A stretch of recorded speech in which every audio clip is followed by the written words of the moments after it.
అందరికీ నమస్కారం. అందరూ ఎలా ఉన్నారు? నేను బాగున్నాను, మీరు బాగున్నారని కోరుకుంటూ ఈ రోజు అయితే మనం సూరత్ లో తలైవా రెస్టారెంట్ రావడం అయితే జరిగింది. ఇక్కడ టిఫిన్స్ దొరుకుతున్నాయని చెప్పన్నారు. లోపలికి వెళ్ళి చూస్తే కాస్ట్ అయితే మామూలుగా లేదు భయ్య. మేమైతే ఒక ప్లేట్ ఇడ్లీ చెప్పుకున్నాం. ప్లేట్ ఇడ్లీ అంటే 4 వస్తాయి అనుకున్నాం. ఇక్కడ 4 కాదు 2 అంట భయ్య. ఆ 2 కూడా కాస్ట్ ఎంత అంటే విన్నారంటే షాక్ అయిపోతారు. 75 రూపీస్ తీసుకున్నాడు 2 ఇడ్లీకి. దీనికన్నా వారధి ఫార్మ్స్ బెస్ట్ అనిపిస్తుంది. మీరేమంటారు కింద కామెంట్ చేయండి. సో తర్వాత ఇక్కడ లోకల్ వాళ్ళని అయితే అడగడం జరిగింది, ఎందుకు ఇంత కాస్ట్ ఇక్కడ ఉన్నాయని చెప్పాలంటే మన ఏపీ తెలంగాణ సైడ్ ఉన్న ఫుడ్స్ ఇక్కడ చాలా తక్కువ అంట. సో అందుకనే వీళ్ళకి దొరకవు, ఎక్కువ ఐటమ్స్ ఇక్కడ వీళ్ళకి దొరకవు. సో అక్కడి నుంచి తెప్పించుకోవాలి, అందుకనే వీళ్ళకి కాస్ట్ ఎక్కువ అని చెప్పారు. సూరత్ లో మాకు తెలియని విషయాలు చాలా జరుగుతున్నాయి భయ్య. ఇప్పుడు టైం వచ్చేసి 7:30 అవుతుంది. 7:30కి సూరత్ మొత్తం షట్ డౌన్ అయిపోయినట్టుంది.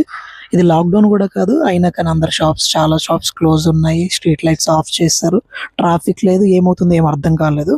అలా మేము వాక్ చేసుకుంటూ ముందుకు వెళ్తూ ఉంటే సూరత్ బస్ స్టాప్ దగ్గరలో ఒక రెస్టారెంట్ అయితే ఓపెన్ ఉంది. దానిలోకి వెళ్ళిపోయి ఫుల్ గా కుమ్మిద్దాం అని చెప్పి అక్కడ ఏం ఐటమ్స్ ఉన్నాయో చూస్తే గుజరాత్ స్పెషల్ అయిన డోక్లా అయితే ఉంది.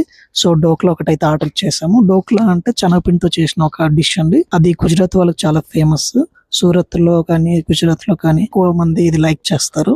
సో అదైతే వచ్చింది, టేస్ట్ చూద్దాం. దీని కాస్ట్ వచ్చి 100 రూపీస్ తీసుకున్నాడు. So reasonable. ఒక గ్రీన్ చట్నీ ఇచ్చారు, దానిలో ముంచుకొని తింటే చాలా బాగుంది. ఒక డిఫరెంట్ ఫ్లేవర్ లా అనిపిస్తుంది. గుడ్, నాకైతే చాలా బాగా నచ్చింది. ఒక డిఫరెంట్ ఐటమ్ టేస్ట్ చేసానన్న ఫీల్ అయితే వచ్చింది. గుజరాత్ లో డోక్లాతో పాటు ఇంకొక ఫేమస్ అయిన ఐటమ్ కూడా ఉంది. అదేంటంటే చాస్ అంటే మన సైడ్ బటర్ మిల్క్ అంటాము, వీళ్ళ సైడ్ చాస్ అంటారు. కొంచెం డిఫరెంట్ లో ఉంటుంది. ఈ చాస్ ఒక గ్లాస్ వచ్చేసి 30 రూపీస్ తీసుకున్నాడు. చాలా రీజనబుల్ అనిపించింది.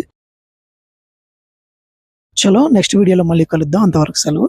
ఈ వీడియో కనుక మీకు నచ్చినట్లయితే లైక్ చేయండి, షేర్ చేయండి, సబ్స్క్రైబ్ చేసుకోండి. చలో bye. Talk to me, numbers never lie, add it up, that's me.